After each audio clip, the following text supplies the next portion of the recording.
Welcome to Popternative, where we dive into topical discussions from the worlds of pop culture, social media, and sports. Here is your host, Peter Remoliotis, aka PD Beats. PD Beats here from Popternative, speaking to Andrew and Ilia about Me Time premiering on Netflix August 26th. Thank you both for your time. Of course. I love your energy. Well, you know, this is a great film. We got to be excited because if we're not excited, what's the point of this? Let's be honest. I agree. One of my favorite things really about this film, just nonstop laughs. Like I couldn't take a break. So I'm just wondering if you noticed that when you're reading the script that there's like joke after joke, crazy antic. Like it doesn't really. The script doesn't take a break. I mean, even before reading the script, just knowing who was attached to the project with Mark and Kevin, like you know, there's just a certain like level of funniness that you just know, and then you read the script and you're like, oh my God, it is fucking hilarious. Oh, absolutely. Andrew, I find it interesting because you do wear many hats. You know, you act for the stand-up comedian, the podcasting. Do you feel like that just kind of happens, that you just gravitate towards working in a lot of kind of the facets of the industry, or like were you hoping that was going to happen? Well, you know, I mean, when I started stand-up, acting was something I wanted to do, but I was focused just on stand-up. And then once I got into that, podcasting was just kind of a second nature for comedians. We kind of, you know, we don't shut up. So this is an easy way for us to just keep talking about nothing and hope somebody's listening instead of just screaming into the void. So, yeah, man, I like doing all of them. There's none that I like more than other. I mean, stand-up is my first love, but acting and everything else, I enjoy just as much. I mean, it's great. Because you're seeing it a lot. You're seeing a lot of stand-up comedians going to act, and then you're also seeing some actors that are going to do stand-up, which I find is really cool as well. Yeah, it's wild. I mean, if they're good, they're good. And if they're not, you'll know pretty fast. Have you ever bombed? Yeah, when you're young, you bomb. Yeah, when you start out, you really eat it a lot. I mean, you have to. There's nobody that... Kevin would probably tell you he never bombed, but no, he probably would tell you the truth. Everybody when they're young eats it real bad. But it's like anything else. It's like, you know, when you start getting into acting too, no one's great out the gate. You got to slowly build your skill set and learn what you're really good at. Yeah, no, I'll get back to the film, but also, every time I've interviewed comedians on my show, I've heard two things. They say, everyone's always bombed once, and there's always a heckler that they have at their show. If someone says they never had a heckler at their show, people say that's not...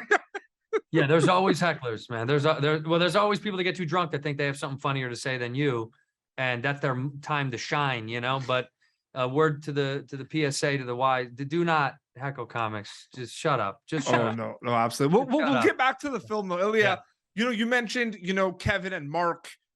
I'm not going to go into big spoilers, but they're when we're introduced to your character, you're all kind of just thrown in this situation, just nonstop like craziness happens. What were those scenes like specifically, working with them and having those like banters and back and forths?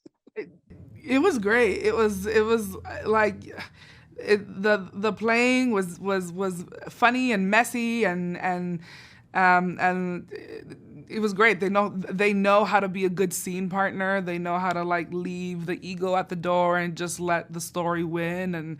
And funny is funny no matter where the idea comes from. You know, like I think like the best idea in the room should always win to support the story. And I think. They just like let me get in there and like really play and like, you know, fuck some shit up. Yeah. Andrew, I find it interesting. Probably. Oh, we can cuss. That's fine. Oh, really? Maybe. I mean, I'm not going to. Maybe I don't know. Yeah, we'll keep it clean. Just keep it. Yeah. Andrew, here's the thing too.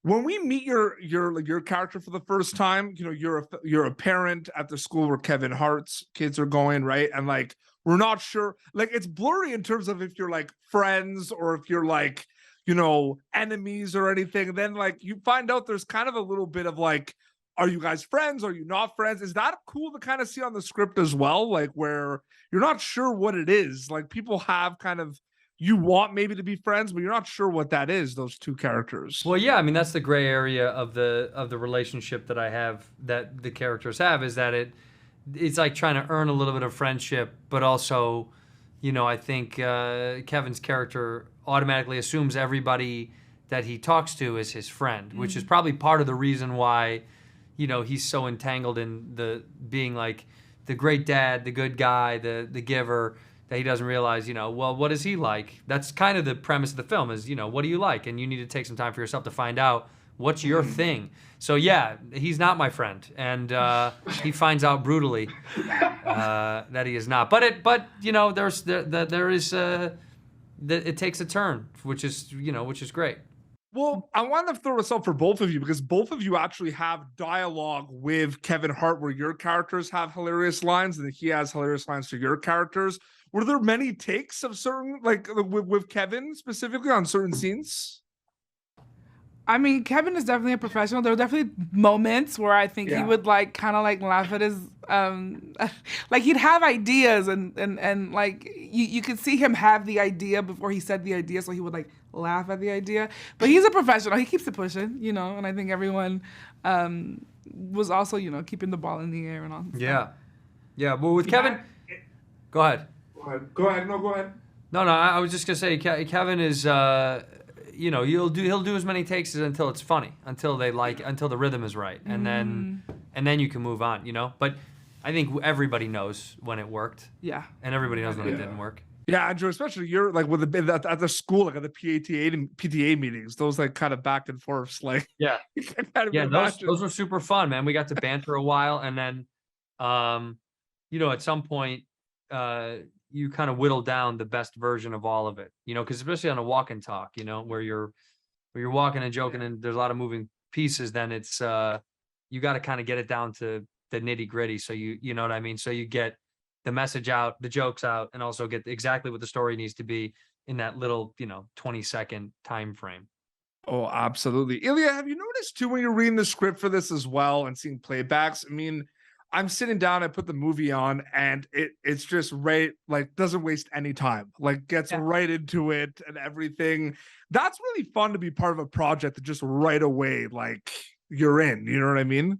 Yeah. I mean, even the way we would go about like shooting is very much like, well, let's just do it. Because a lot of times especially with comedy, like there's just certain things that you just don't know if it's gonna work or not unless you do it. And when you do it with comedy, like you have to do it. You have to commit to see if the idea works. And I think there was just so many pros and on set that everyone knew that, and so like we would just do the thing and jump head first. And when things, you know, like Andrew said, when things work, they work, and if they didn't, well, we go back and try something else, and quickly, because you know, time is money. Absolutely. I want to thank you both for your time. Me Time is going to be streaming worldwide on Netflix August 26th. Andrew, Ilia, thank you so much for your time. It was so thank great. you. Thanks, man. Thank you for tuning in to Popternative. Make sure to check out our past episodes of Popternative on YouTube. Be sure to like Popternative on Facebook and follow us on Twitter. This has been an Autograph Communications production.